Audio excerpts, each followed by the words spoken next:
Hi, everybody. This is Monica Sigmon, Sony Artisan of Imagery, and I am back with episode 9 of Sony Alpha Female, the interviews with a guest that I am very, very excited about, Katrin Eismann. Hi, Katrin.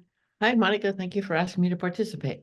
I have been so excited about today. So for those of you just joining us, this series of interviews is our opportunity with B&H and Sony to spotlight amazing female creators from the Sony Alpha Female community. So if you aren't already a member of the Sony Alpha Female Facebook page, make sure that you go over there and join the group, because it's just a wonderful community and a beautiful, safe space that kind of just wraps their arms around creators and helps you answer questions and gives you creative challenges every week. And it's just fantastic. So from there, we're pulling people to chat with. And today we have Katrin. She is an internationally recognized artist, teacher, author. She became a fellow Sony Artisan of Imagery in 2016.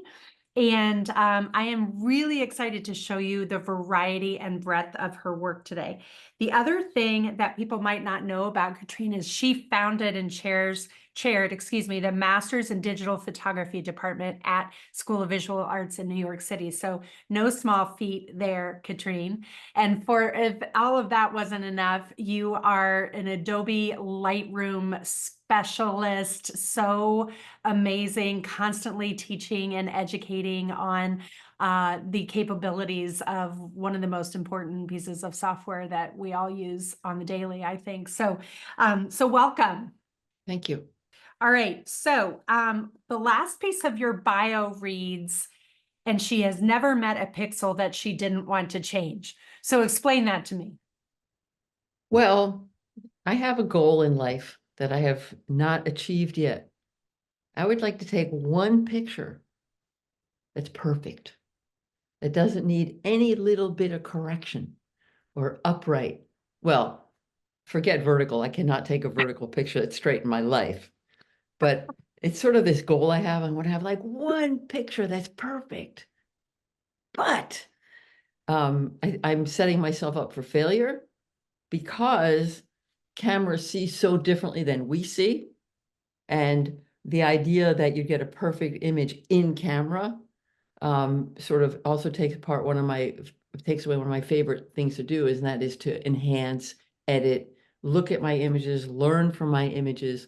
But I'm going to keep trying. Yeah.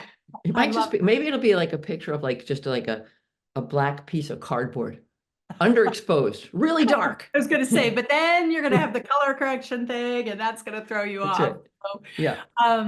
And I think that I think as people are going to see here in a minute, as we look at some of your work, there's no subject matter for you that's off limits, really. No, no, absolutely not. I mean, I like being curious. I like trying different things out. There's subject matter that I haven't like tried or photographed, but I'm open to the opportunity. In the old days, I mean, because I'm way older than anybody else in this room, you know, in your 20s, people are like, I have to find my style. I've got to get my niche. And nowadays it's like, whoa, whoa, whoa. You really need to be a generalist. You need to know about a variety of things. The client's not going to say, oh yeah, we'll hire somebody to do the BTS and we'll hire somebody to do this. It's like, no, no, no. You have to know a little bit of everything and be comfortable and capable in it. Yeah. And so, yes, I'm curious about a lot of different things. And also we change. I mean, if I started, I'm going to make this up. I only photograph cats.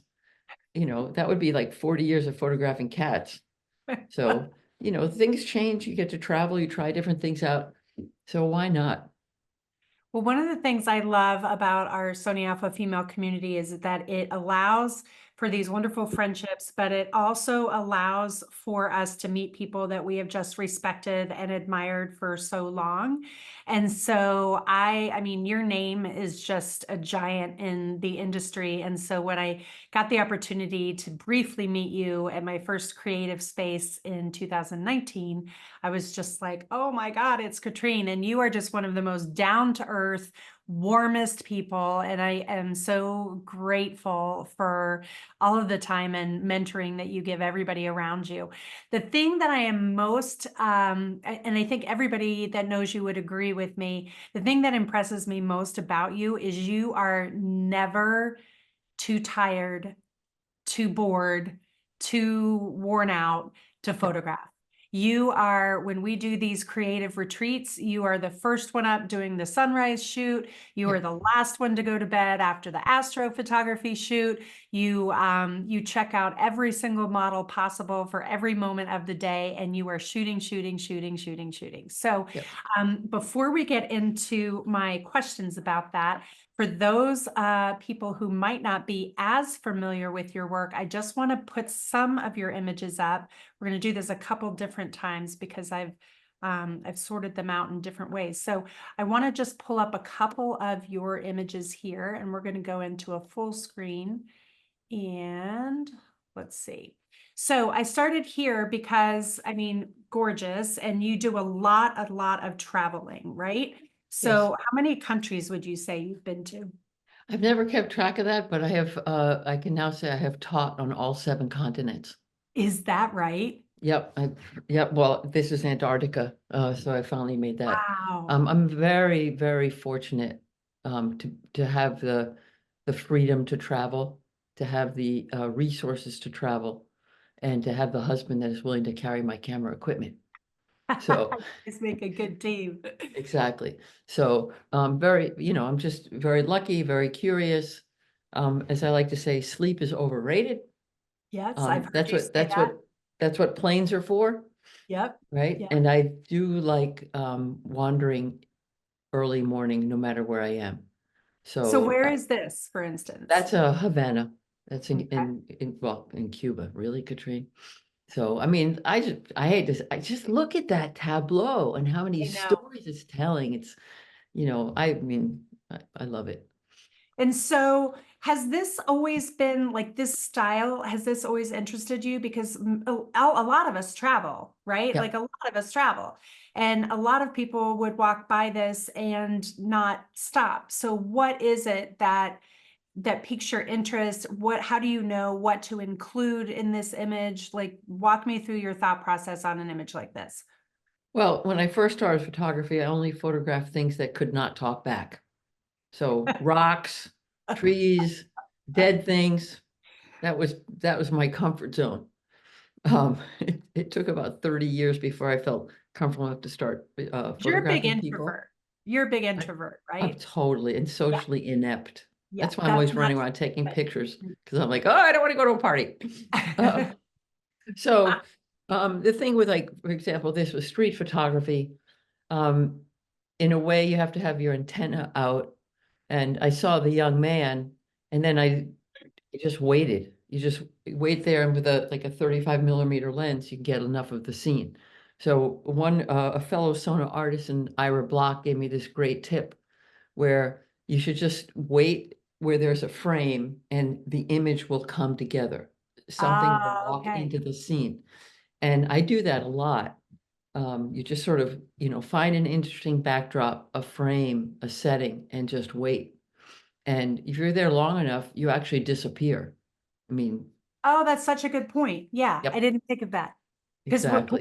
we're a lot of us are self-conscious because we don't want to, we're like, are they going to think we're strange that we're trying to photograph them, or what are we doing, or whatever? But you're absolutely right. As we get more comfortable, then Yes. that opens up a whole world. And also, I mean, so much can be communicated with a glance, like raising the camera.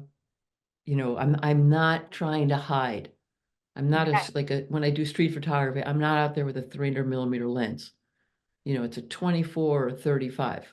When I go do street, I carry one camera on my wrist, and I don't have a camera bag, backpack, vest, logo, nothing. So it's just literally me and the camera. Right now it's the Sony A7RC, smaller body. I love that camera. It's amazing. Either the 24 or the 50. I have to look at the 40. I just bought the 24-250. So I've got them all in one lens now. I'm a prime girl, but if I can only take one with me, that 24-50 is really, really Sweet. worth it. exactly. And this is going to sound odd. When I'm out photographing the street, I do not want to look like a professional. I don't, Okay. because then people are like, what are you going to do with that picture? How much money are you going to make? And you're like, and you Oh, can't say, so that's the thing. You just sort of like try to blend in. I was in Cairo in February or March, and I got up at dawn and walked into neighborhoods. People like, you're what? yeah, And I'm like, you know where you are, you're aware. I'm a New Yorker, obviously safety first. Most people were just so happy, like to be photographed, to be right, recognized, to say good morning. I don't speak Arabic or Egyptian or right, anything. right. So it's amazing what connection you can make with the right attitude. Well, I feel like I could even stop the interview now. I'm not going to, but I just picked up two great tips because I'm always worried about, um, you know, feeling like I'm invading somebody's space with street photography. Are they going to think it's strange? And I find that I give up too easily.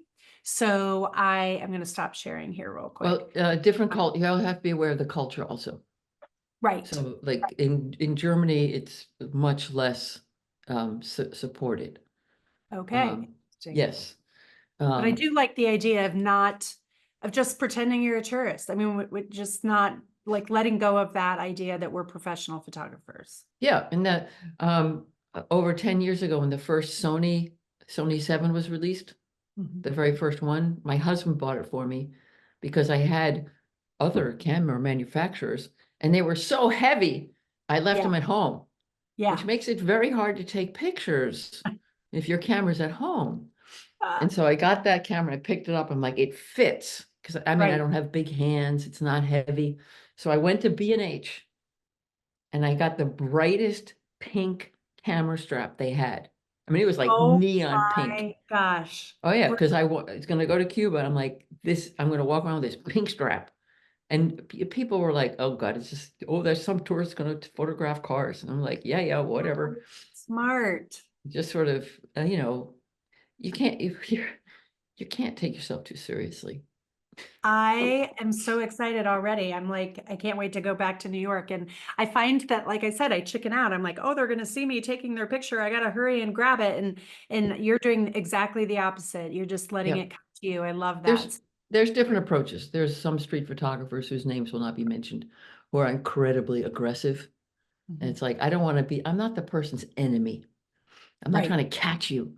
I'm right. trying to show you in an unflattering way. So So anyway, I'm gonna pull these images back up again and just, let's see, let me go through these just to give people another little idea of just some more of the work. So another yep. example of street photography. I wanted to pull a couple of, this is Well, this fantastic. was obviously, I mean, you don't walk around, there's a ballet dancer Right, there. right, right. I mean, we worked with the National Ballet. Obviously, we set her up. And on the left side, I'm seeing this guy walk into the scene. And other people are like, oh no, get out of the way. And I'm like, no, no, no, no, take the picture. This is fantastic. And that's the thing. I mean, could I have set that up? Doubtful. But you Right. have to be ready. And so when I shoot, I have both eyes are open. So Yeah. there's one for the viewfinder, one for, what's coming. And I saw him coming and I'm like, this is going to be great. And that connection, the way he's looking at her, I was Yes. just like, my work is done. Of Yes. course. Yes. Exactly. Mic drop. Mic And you drop. have to, yeah, that's the thing. I mean, um, oh boy, they say your 10 best worst pictures, your 10,000, whatever. You have to take a lot of pictures. Yeah. You feel comfortable. Like, oh, can you go back for a second, this guy? Oh, With like, I mean, I obviously signaled, can I take your picture? And he, you could sort of tell he was like, what? yeah. But when I'm doing street, I mean, I'm using flash here. My husband's holding the strobe to our right. I get 3 shots. If I can't get it in 3 shots, it's something's wrong with me, so to speak. I'm not Mhm. connecting, I'm not clicking. And Mhm. so 3 shots go. I mean, that's nice with the silent shutter. Oh yeah, you can take one picture. Okay. Yeah. Yeah. Yeah. Oh, another great tip. Why, what, this is fantastic. So let me back up a second. So if you have a flash with you, how are you looking like a tourist?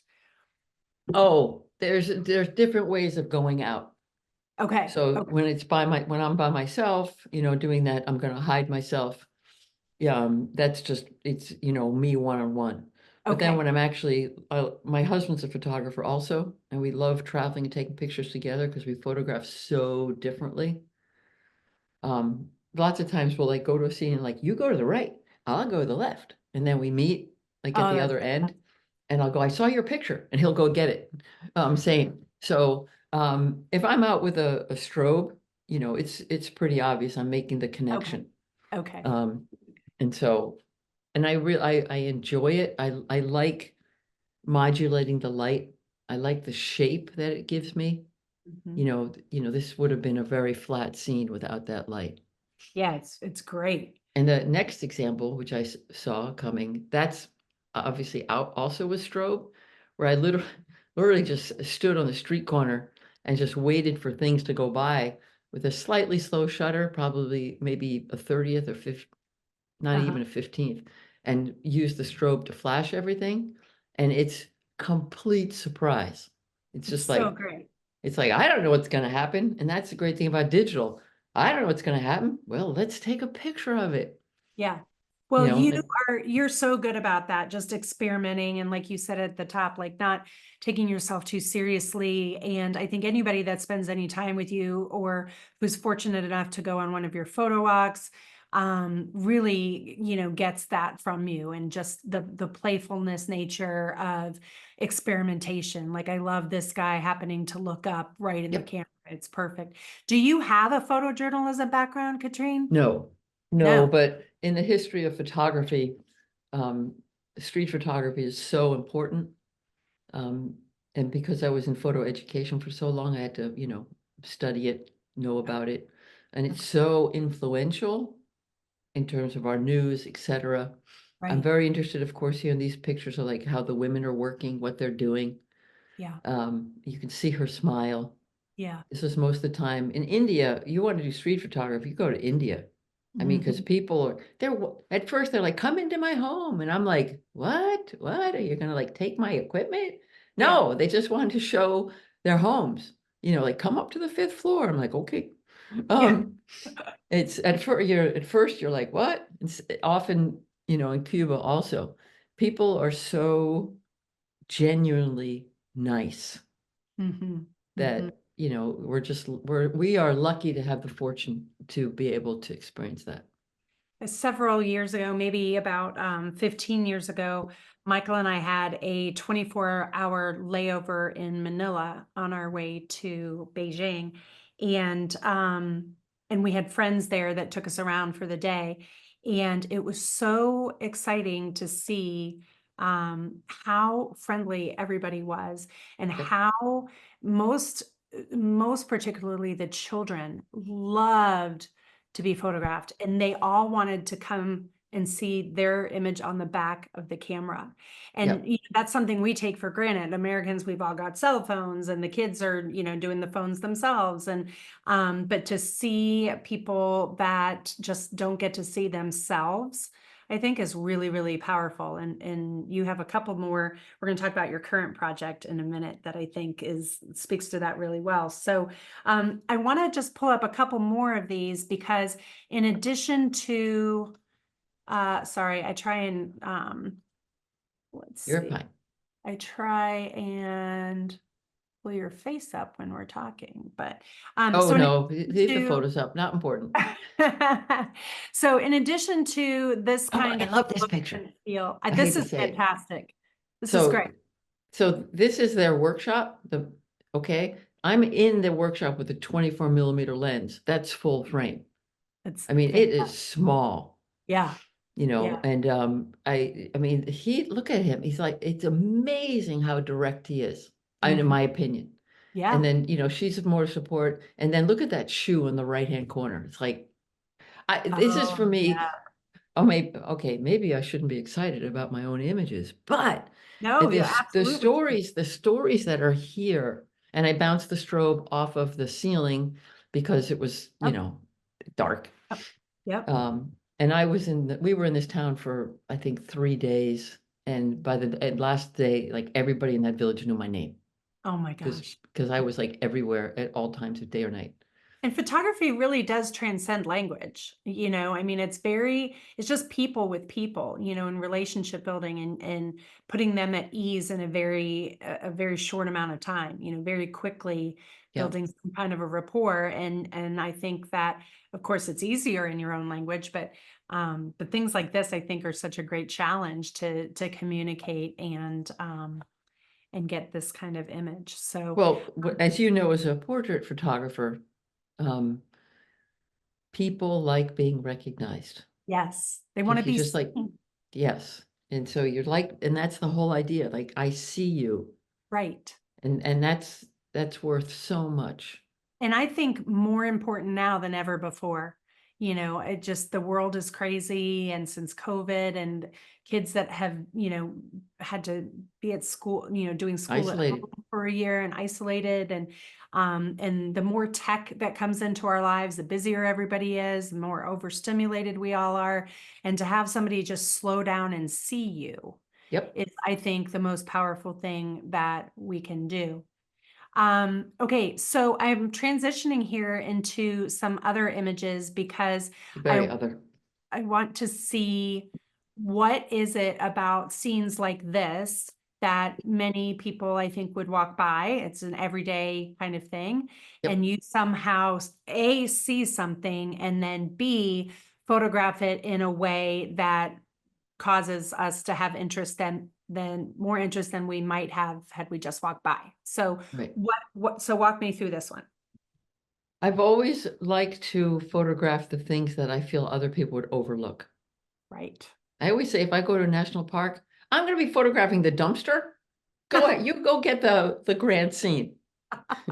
Not quite, but I think that idea of recognizing or seeing, I don't want to say often the overlooked, the Sure. less valued. I mean, this scene, yes, once again, I'm using flash because I just, it sounds, I'm finally able to see light. Mhm. I mean, just think of the lives in that building. The fence says it all. The fence Right. is exhausted, Right. right? And this is winter in Michigan, up in the UP, Upper Peninsula. It's tough up there. Mhm. I mean, the winter goes until May. Mhm. And so that's the whole day. The people that live there and can make a living there, they amaze me. Oh Of yeah. course, the other people in town are like, why are you photographing this? And I'm like, isn't this amazing? And they're like, what? But I think that's what it says. Also, if you look at very classic work of a photographer named Walker Evans, the work that he did in the southern United States, very formal, very centered, storefronts, churches, roads, where it's just like, stop, look at this. And by us as photographers saying stop and taking a picture, we're saying this is important. And what is in the frame is important. I have left out the unimportant. That sounds like an ego statement.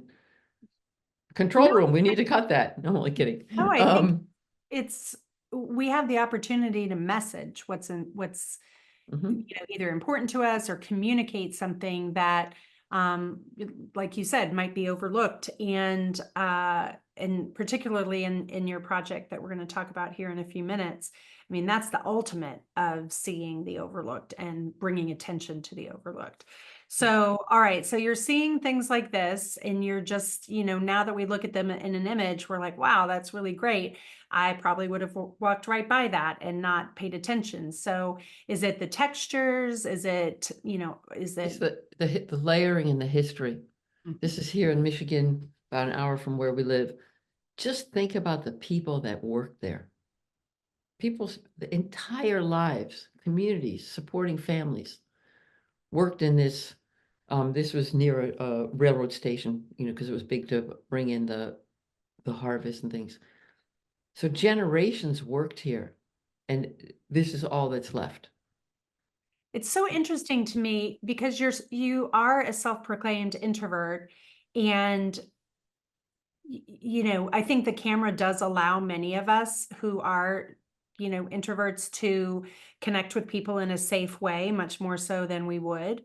But you are really, it seems to me, always thinking about the people behind the story. So somebody else might have shot this because they're like, oh, cool textures, but you're really thinking about the stories of the people, like the red Yep. house before. And I didn't know that about you. And I think that's really, really interesting.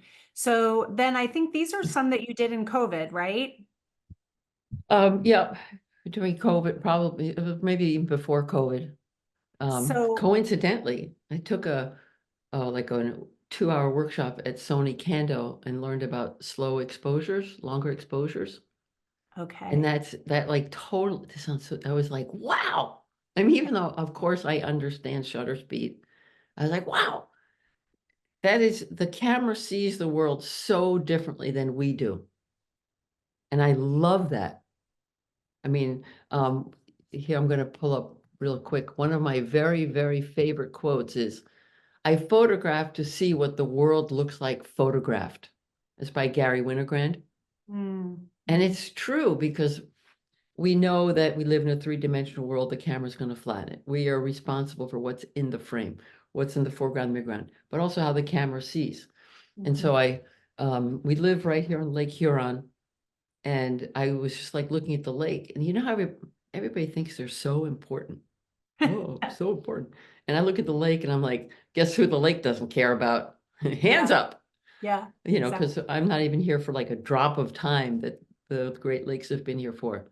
And so I wanted to express that whole idea of this body work's called futility of memory, Mm, that, life goes on. And mhm. so I did this whole series early in the morning. It was only about 20 minutes worth of shooting time because I needed I think that I have golden another light. one of them. Yeah. Yeah. How about the fertility of trying to fill up the Great Lakes with water? Yeah, Right. And yeah. so during the day, I would go to like thrift stores and buy props. I was limited $5 or less. And most of the time I'd return the prop and well, someone else could use it. And Yeah. then just play with that idea. And this is the thing that I love about, I mean, I started with film, and which you had a lot of experience with film, was the idea of serendipity, of Mhm. the, I don't know what's going to happen because you forgot, was that the developer or was that the fixer I just put in? Right. I don't know. So you just keep agitating. And so with these slower shutter speeds, I became good at sort of imagining what was going to happen, but I was always surprised. And my neighbors saw me in all manners of undress. And I'm like, I don't care. I remember during COVID, because that's when we had just met through the Sony Alpha Female program. Mhm. And there were 6 of us that had been chosen to be creators in residence, and there were 6 Yep. artisans that had been chosen to be our mentors. And we had one get together before the world shut down. And then the program, kind of, like everything else in the world, kind of went on pause for quite a long time. What I loved seeing was that you challenged Martine to keep shooting during COVID. Was it a 6-week project or 6 weeks that I you think it was guys probably 4 weeks where we had photo conversations. photo conversations? And so just explain what that was, because I think that's a really great creative exercise that we Yep. don't need a pandemic to do. Don't, please, no more pandemics. Yeah. So the idea of this photo conversation was, it started off very simply, Martine, you create an image that's important to you and tell me why. And so she created a self-portrait based on a very famous painting of a slave woman. Martine is black. And so she created that. And I had to respond to it. Like, let's not start off nice and easy. Let's Right, just address right, slavery. right. Um, but also representation, Mhm, because for her, that image was so important. She was walking through, I think, the Louvre, mhm, and she was like, wow, finally I see a picture that represents me. And mhm. so then I had to like respond, and we went back and forth, and we would talk, and I'd be like, boy, you're really pushing me. And she's like, are you kidding me? Yeah, I did exposure to a number of fine art photographers. that's so great. But it was a very good series. And that series, in a way, inspired my husband and I, we photograph together. We go to the same place and then we put up, I would always post the pictures and never say who took the picture. Ah, And okay. that was really great because I mean, obviously we knew the picture the words. And I'm sure most people could actually guess because mine would be crooked and fuzzy and his were always dead center. So this brings me, that creative exercise through COVID kind of brings me to, this, I want to know how you stay excited and enthusiastic and curious every day. I mean, you shoot every day, right? Am I close to right? Like Yep. you shoot all the time. And I do love that the A7CR because it is lightweight. I'm looking at mine sitting right here because it's just light and easy and you can take it with you anywhere. And I know that that's your latest toy, but how? Like, aren't you tired? Well, there's not really. I'll be honest, I don't photograph that much in the summer. I just Okay. don't like the light. It's just like, I don't like it. And I'm also, very obsessive about our garden. And Ah, I also golf. Great, two things that take a lot of time. oh my gosh. And Yeah. Do and you the garden lights, flowers or food? both. Well, here's the reason. So it's all organic. I grow vegetables and I give them to the neighbors and they give me homemade cookies. It's That's true. amazing. I love It's everything it's about like a that. perfect trade. Like, here are your peppers. And they're like, Yeah, here, do you like chocolate chip salted caramel? Yes. sure. That would be great. That would be great. Um, So how so do you stay so excited? it's literally the question, what if? Hmm. What would happen if? How would this look if? And the great thing about photography, digital, is you look at the picture and the picture I just took is teaching me for the next one. Because Hmm. I don't have to listen to that little voice anymore of like, oh, this is stupid. This has been done before. That I don't care. And because I'm not a commercial photographer, I, my only client is sitting right here in a green sweater. Hmm. So Hmm. that helps. So there's just the question of what if, what if I crawl through the grass? What does it look like? There's some amazing stuff down there that you wouldn't even think of seeing. Were Yeah. you always curious, like as a child, were you a curious child? Of, yes, and my scraped knees prove it. Yeah, because I mean, my parent, is always like, get out of the house. Mhm. So, Well, yeah, I yeah, mean, we were raised by wolves, our parents exactly. let us out at sunrise and you had to be back by the time it was dark Yeah. And and if you didn't come back, good luck to you in the in between. if you didn't come back in time, you didn't get dinner. Yeah, exactly, So I exactly. think, so it's, I like asking questions with photography.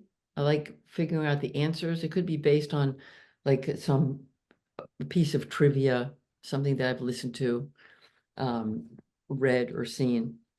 Do And you go through phases? Like, do you go through, like, I find, I do a lot of like, I hate the word crafts or crafting because I don't like that word, but for lack of a better word. And so I go through phases where I'll try something new and I'm like, oh, I want to really concentrate on drawing right now. And then I find something else and then I concentrate on that for a couple months. Like, do you go through those yeah, phases too with your subject matter?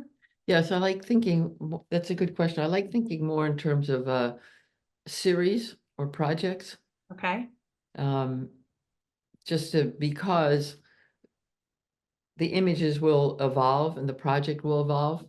And sometimes it doesn't. You're like, okay, I better save this one and So move on.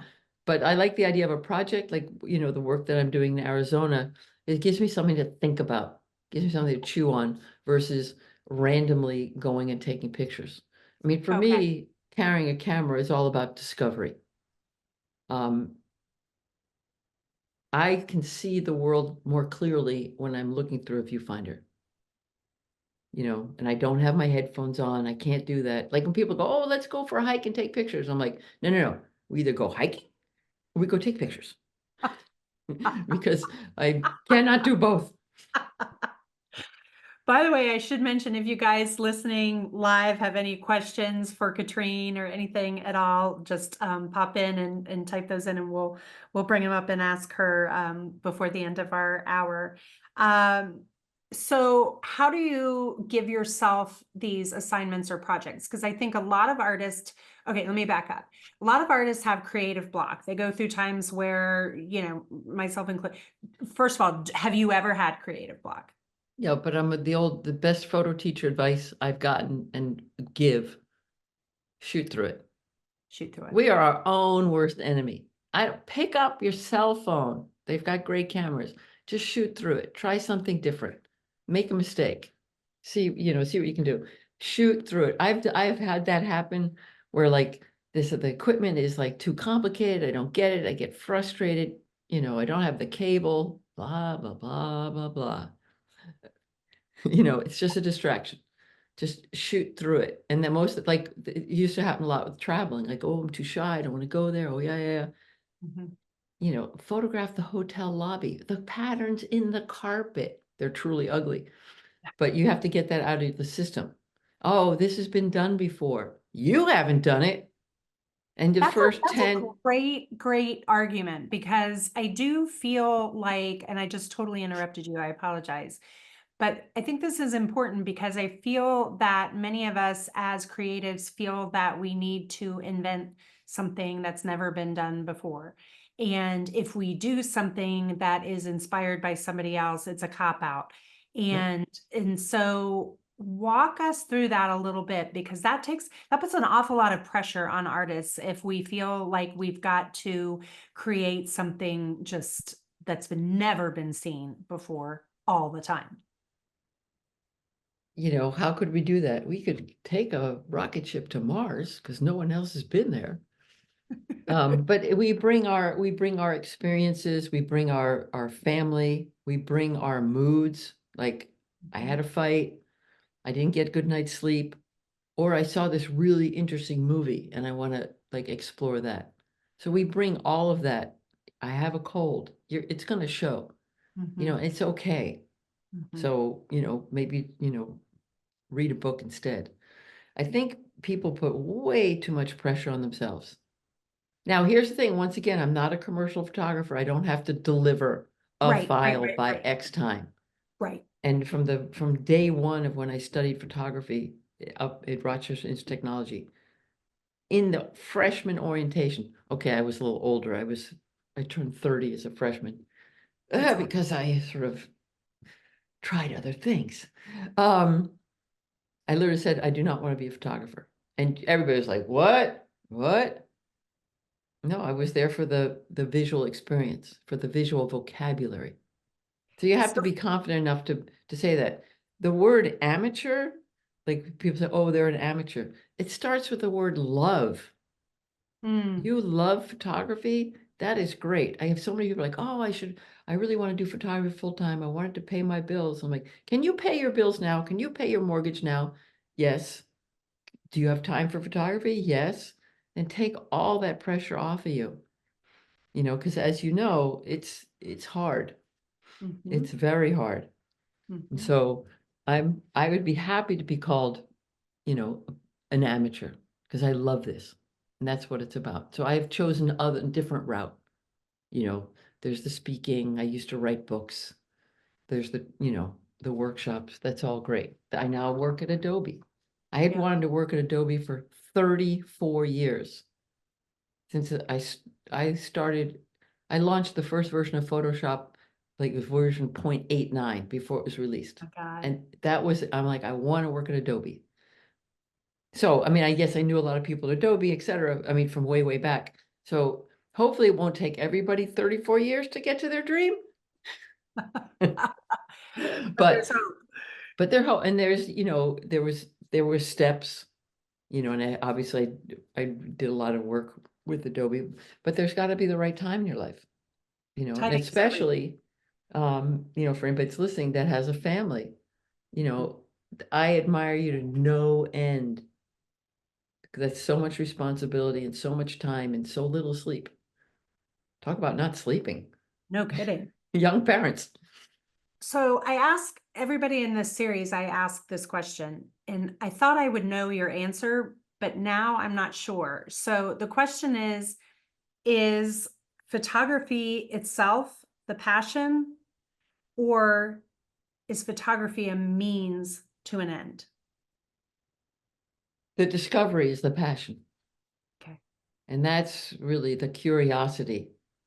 I mean, that's the travel, that's trying things out.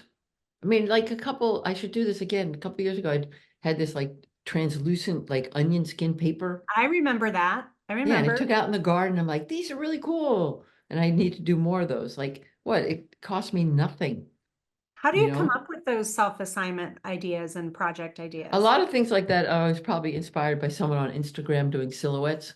I'm like, I can do a silhouette. Hmm. Yeah. And they're really beautiful.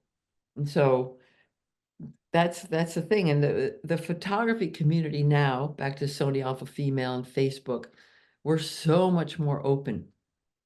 I mean, oh God, like when people were in dark rooms, you couldn't just like, I'm gonna walk in and see what you're doing. No, because you just ruined $100 worth of paper, Right, right. and everybody had their secrets and their special developer. I always thought they were just spitting into it. Um, so one thing I don't like, please don't say, oh, this is probably a stupid question. No, it's not. You have that question, let's talk about it, because if you don't have the question answered, or if you have like this like creative block, it's because you didn't do it. So just ask the question, do it. There's lots of people with that same feeling. And if you And feel like you have creative block, you know what? Naps do wonders. You cannot naps. force yourself. I shall go at 2 o'clock. I'm going to be creative. Well, that's the thing. I think that's a really great point, and I figured that out a long time ago. You can't create on demand. We're Well, not. you can't, well, the professionals can because they've Well, you can't practiced. be. Okay, so let me rephrase. You can Yeah. make something on demand, but you can't necessarily do something you're most creative You on can, demand. but you can be ready. You can be ready. I mean, I'm not trying to argue or be like, really picky, but that's the Yeah. thing. By photographing like so many different things, like actual live people that talk back, or like, I'm so bad at landscapes. By trying these things, if someone asks me to, oh, could you, do an environmental portrait, be like, I'm ready. And Yeah. that's the thing, because you don't want to doubt yourself. You don't want to doubt your equipment. You don't want to like, what is the flash sync here? Because Is there that's the stuff. something that you've always wanted to photograph that you haven't yet? Oh, me personally, um, I've got to start thinking. I've been so lucky, so fortunate. I would actually like to, and I probably don't have the patience for it, is become better at macro photography. I love the abstraction. I mean, there's people that like do bugs and stuff, and that's Yeah. great, but I really like the abstract approach, and it takes a lot of care. Like, don't try to do that on a windy day, Yeah. Yeah. you But I feel know. like you're a pretty patient person. Don't say that with my husband in the room. Um, no, I'm very flexible and patient for failure. It's like, yep, you know what? It's not going to work out. It didn't work out. Go back, look at the pictures like, oh, you think I should have used a tripod? Maybe. Oh, Um, that's so freeing when you take that pressure off and yeah, allow yourself to make the mistakes and, like you said, learn from them. And we hear that phrase all the time, learn from your mistakes. It's very trite, right. learn from your mistakes. But you're really going through your images. I know you spend a lot of time in Lightroom going through them, studying Yep. that, figuring out what you could do differently. And Thinking about, oh, if only I had. only, if only. And I tell that to students too when they're shooting and they come here and learn something different and they go back and try it. And I tell them you've got to, proof through that session immediately after you shoot it, because that's when it's fresh in your mind. That's Right. when you remember, I moved the key light for that and I really like it better here, or whatever the things are. And you can make your notes and you can respond in live time and before your next session. So I think that's really, really important to be able to do that. And Um, wait. Sorry, on that note, I love photographing with other photographers. I mean, because because I'm always learning. I'm seeing like, oh, I didn't see that. Like the photo walks, for example, that we're going to be having at Creative Live in New York City in Creative space. Yeah, Creative Space yeah. in I think the guys will November. put the link in that Yeah, for anybody who wants to attend. It's the most incredible 2 days. The second day is open to the public. It's November yep, 22nd in New York City. We'll all be there. All the artisans will be there. And it is the most incredible, like just little bubble of exactly that, a creative space. And it is yep, phenomenal. So definitely take a look at that and see if you can make your way up there for that event. So continue. Photo exactly. walks So are a that's big part of creative space. yeah. So going on photo walks, photographing with other people. I mean, it's amazing. I could probably lock 10, well, I wouldn't do it. I, lock 10 photographers in this office and have them take pictures. And they'd be different. I had a college professor literally use masking tape and did like a 5 by 5 foot square. We all had to go into the square and take a picture. They were all different. And There that's was the whole, go ahead. that, that's the whole idea. You're not going to run out of creative ideas. There was a book that I read as a child, and I haven't thought about this in years, but I don't remember that. It was something like 79 squares or 99 squares or something about it. And it was like a fiction novel, but it was basically a young boy who has to spend the summer with his grandfather or something like that. And the grandfather, his assignment for the entire summer was each day to spend the day in a 12-inch by 12-inch, observing a 12-inch by 12-inch part of the lawn. Like he had to Yep. grid it out, and Mhm. then he had to sit here and look and observe that space for a day. And he really learns to see. And it's a really great, I should look that up and find it again. Yep. But I think that's a really good, that made me think of that for the first time in probably 40 years, 45 years.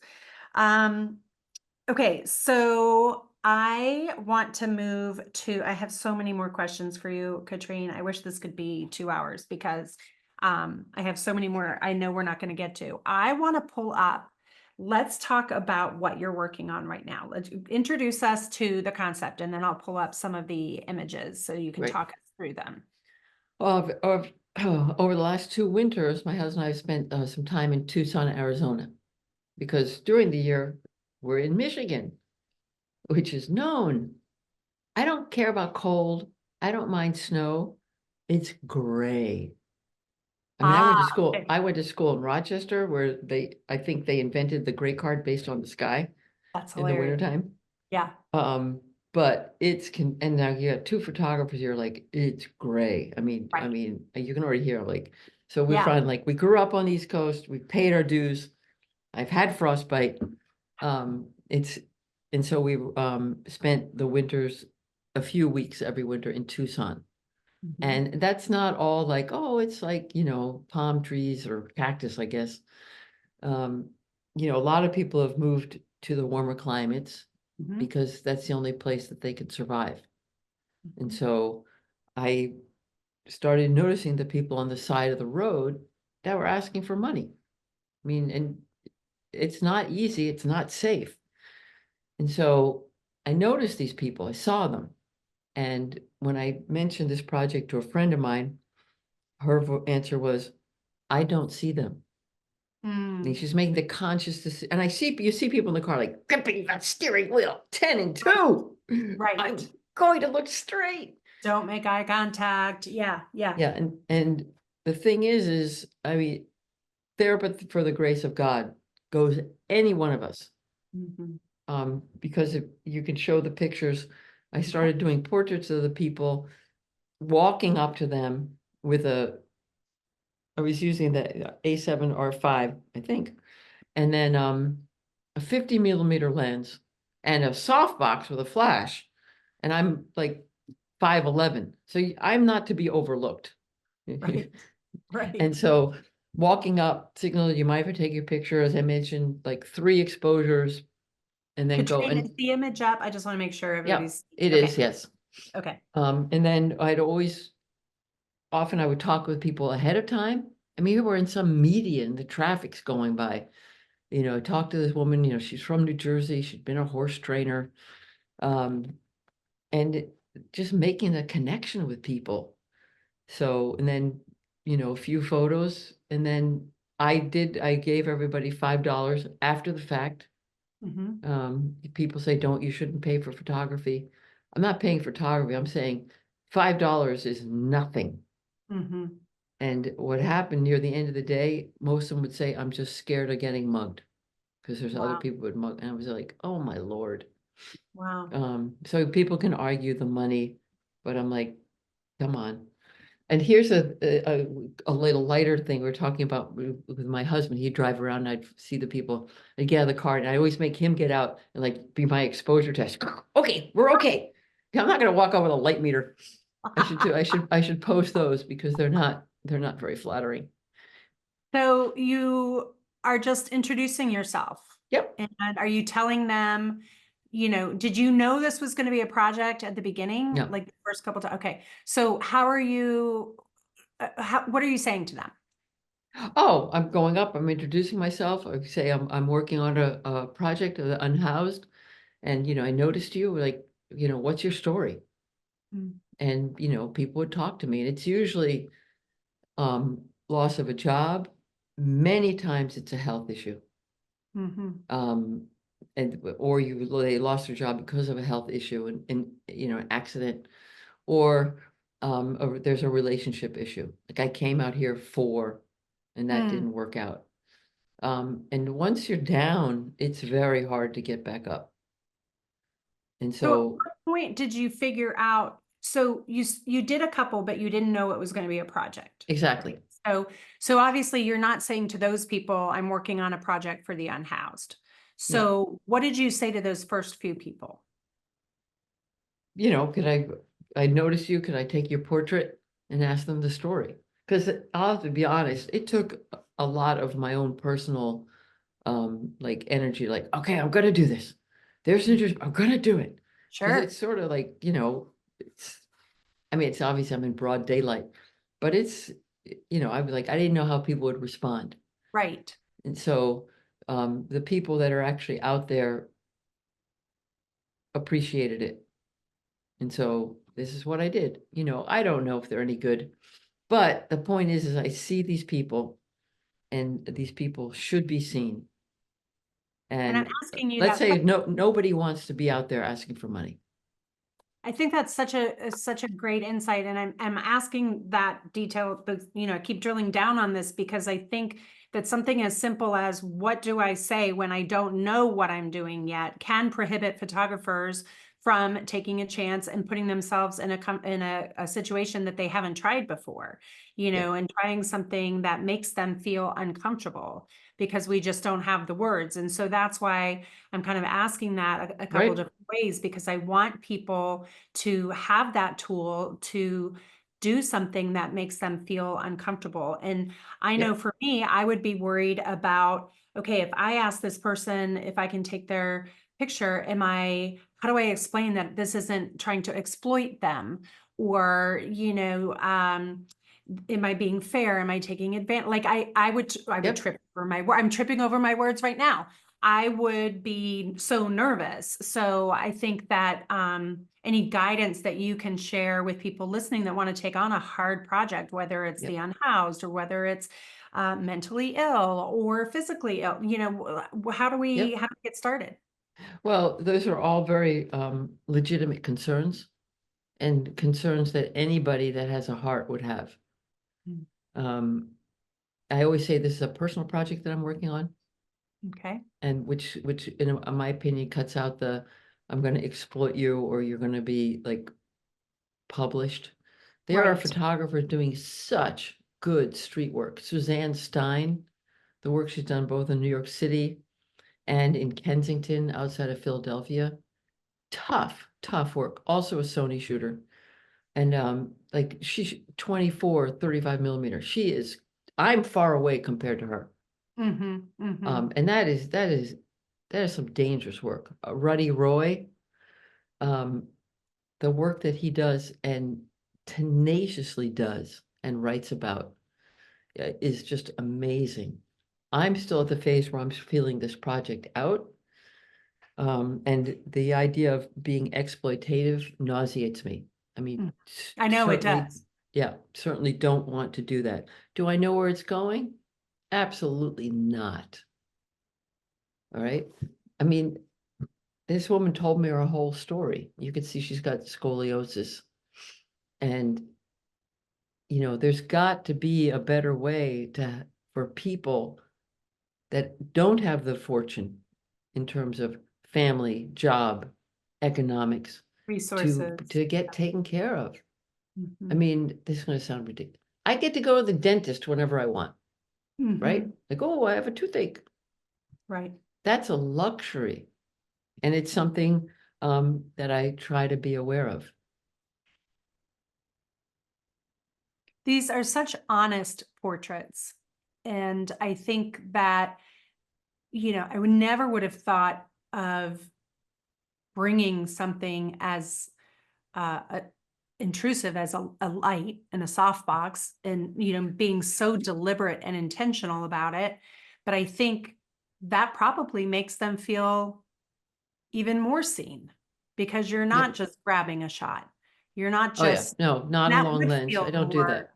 that would probably feel more exploitative than I want to make a portrait of you. Now, are Yep. you able to, I imagine it would be almost impossible, but are you able to, are you giving them any, are you printing any of these and finding them and giving them a copy? Or is it something you don't think they would want? Like, what are your I thoughts? think I have to consider that when I go back to Tucson this winter. Um, there's people that will help unhoused people, get better clothing, get a haircut, get the Mhm. dental care. And it would be good to be able to work with organizations like that. Where I haven't gone, and it's very apparent, I haven't gone to like any of the encampments Mm. because I'm like, I'd rather be out in the open on a street corner. I have Mm. had like this one time, this car stopped. I'm like, oh, here we go. Here we go. Yeah. And the guy's like, this is so cool. Do you have an Instagram? I'm like, okay. I was Wow. ready to get yelled at. This Yeah. guy, wait, look at the slice Oh, of pardon. pizza. Oh This one. no, Yeah. the slice of pizza on his bag. And someone gave him a banana. This is tough. He Right. was the one that's scared of getting mugged. Mm. And it's just like, wait a minute. And that's the thing. I never thought about that. I mean, I think it's safe to say most of us haven't thought of. yeah.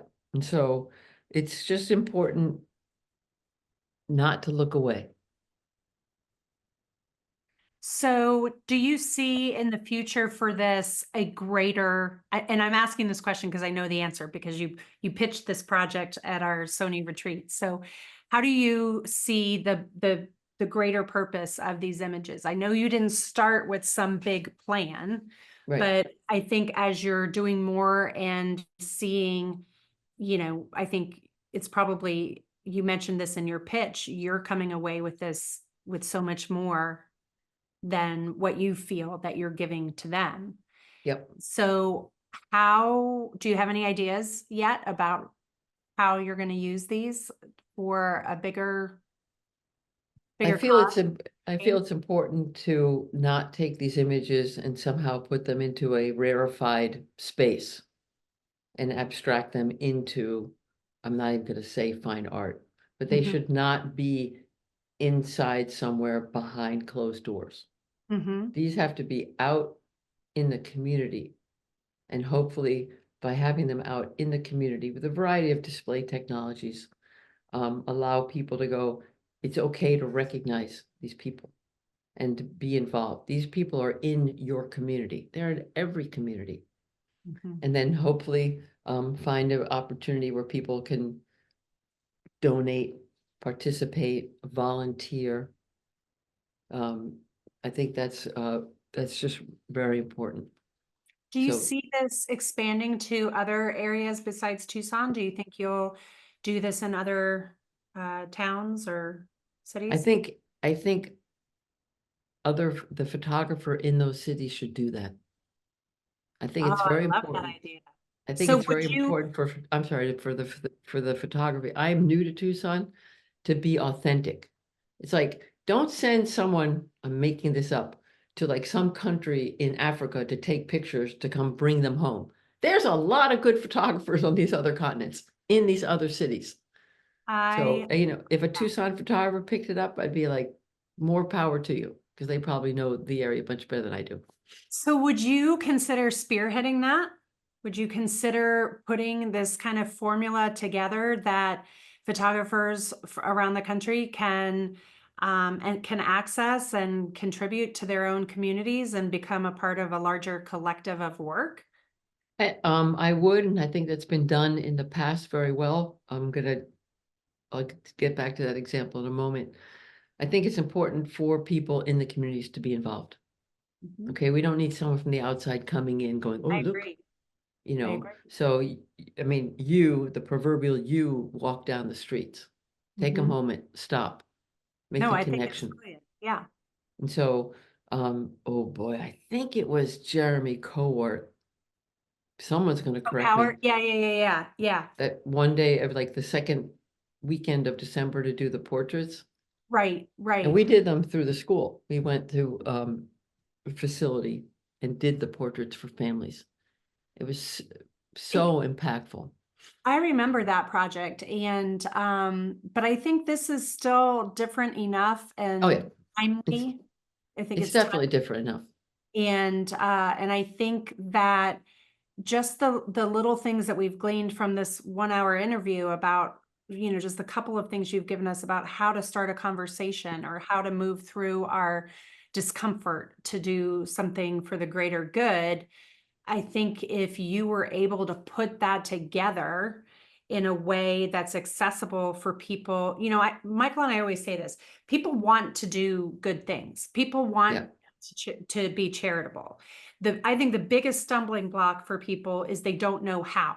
It's not easy. They've got to do research. They got to make sure. We've all heard the horror stories about money you think is being used for one thing and it's being used for something different right. entirely. I'm listening. I'm just letting another Sony person know. I'll be right in the meeting.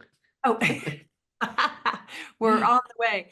And so I think that people inherently want to do good, but they often don't have the vision or the wherewithal or the experience. And if somebody like you were, or Jeremy, like he did, package it together and make it easy for other photographers to do good in their own Yep. community, I think people would be so privileged and happy to participate in it and know that they're doing it with kindness and grace and the right way and doing it in the spirit in which they really mean it and not, you know, making There's them lots feel of that opportunity. There's whatever. lots of opportunity in people's communities.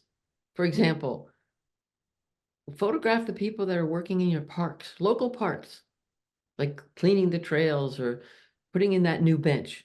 Mm, As photographers, hopefully we can take a better picture that communicates more effectively. You right. see people volunteering at the, you know, I was gonna say where the dogs and cats go. Oh my God, the shelters.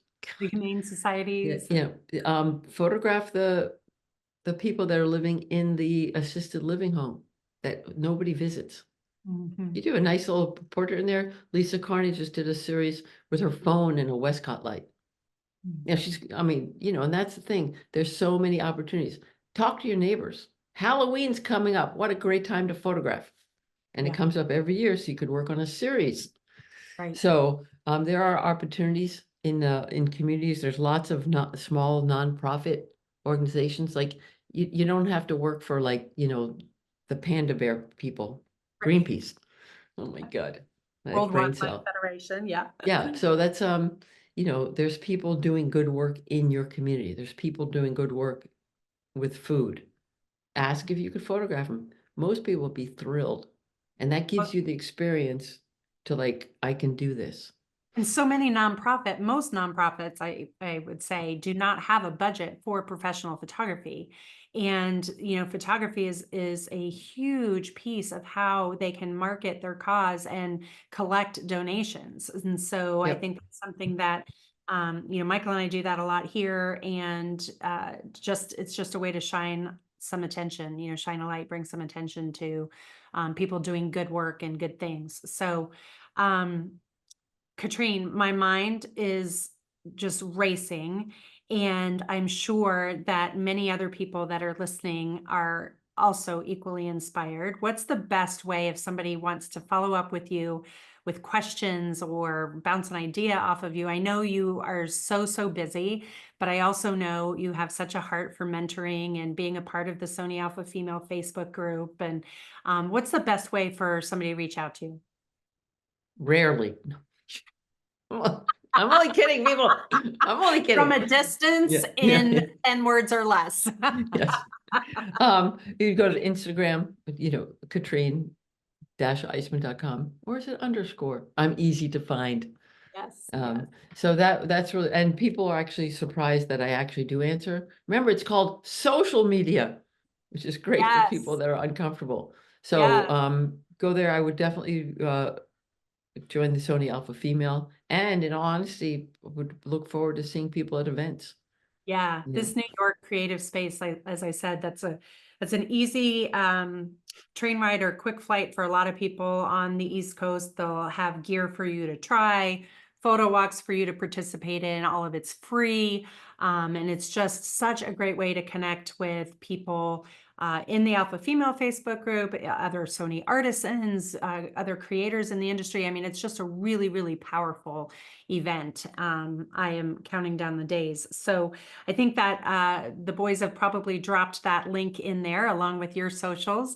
And I can't believe we've gone a few minutes over. So thank you for staying. I know you're late for your next meeting, but With thank you another Sony artisan. with another artisan. So thank you so much for sharing all of your words of advice and wisdom. I've learned so much in this hour, and I'm just so grateful to spend a little bit more time with you and pick your brain. And so Yeah. thank you for sharing, and everybody watching. Thank you guys for being with us, and most importantly to B&H and Sony, because you guys are the reason that we can bring attention to creators like this that are doing such important work and who can help all of us be our best selves. So B&H, Sony, thank you so much. And from everybody at the B&H event space, we'll see you next time.